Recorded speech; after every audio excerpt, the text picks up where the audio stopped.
Hey yo, Mark here for Mark's Max Muscle.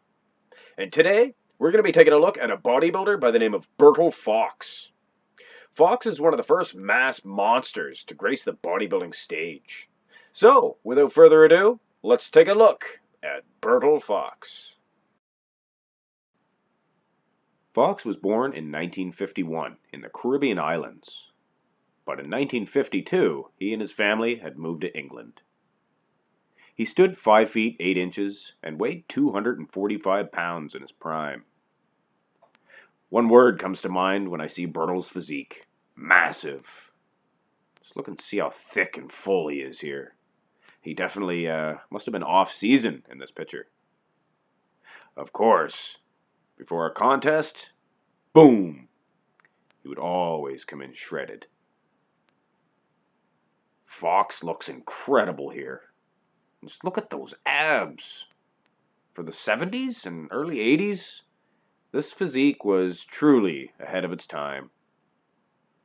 Fox began to compete in bodybuilding at a very young age, winning the Junior Mr. Britain title when he was a mere 18 years old. And this was under the NABBA promotion. He continued to compete for NABBA until 1979, all the while capturing the Universe title 3 times. 2 of those actually being the NABBA Pro Universe, one of the biggest titles in all of bodybuilding at that time. In 1981, he made the jump to the IFBB, and in 1982, he made his Mr. Olympia debut. Fox looked outstanding at this event, and I think an 8th place finish was not a good finish for him at all. Fox made his way back to the Olympia stage at the 1983 event.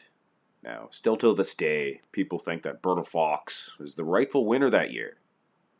And as this is a bodybuilding channel, I should probably give my fair assessment of this event.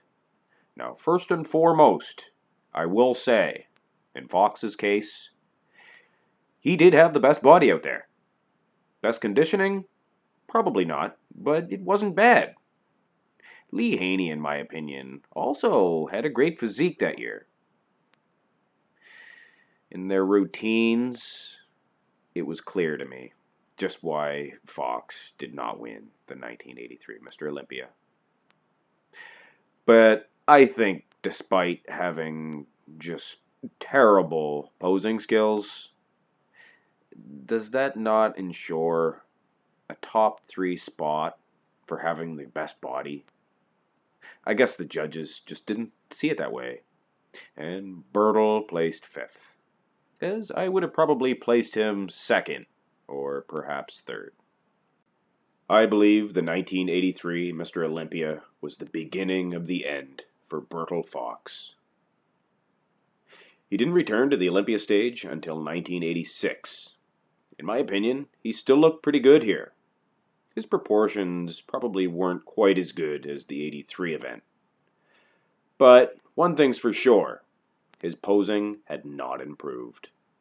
Don't get me wrong, he was no Paul Dillette, but on the other side of the token, he was no Mohamed Makawe, that's for sure.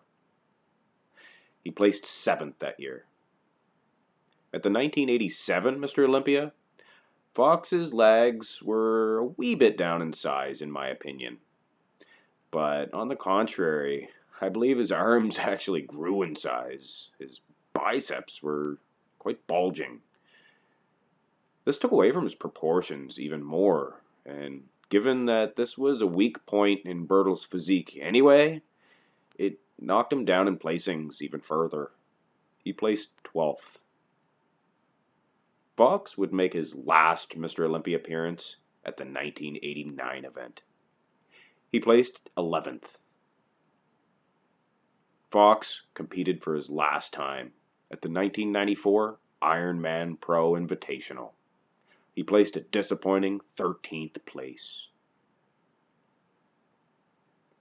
Here at Mark's Max Muscle, we try to maintain a positive look on things and try to stay away from the ugly side of the sport. But in some cases, I feel a responsibility to tell the whole story. In 1987, Bertil Fox shot and killed 20-year-old Leoka Brown and her mother, 36-year-old Violet Brown. He was convicted of murder and sentenced to life in prison. And that's where he will remain until he breathes his last breath. He is Bertil Fox, a bodybuilding legend. Well, that about does it for that one. As always, let me know in the comment section below if there's any other bodybuilders like Fox that you want to see a profile done on. Hope you enjoyed the video. Hit like and subscribe if you did. And that's it for now. This is Mark for Mark's Max Muscle.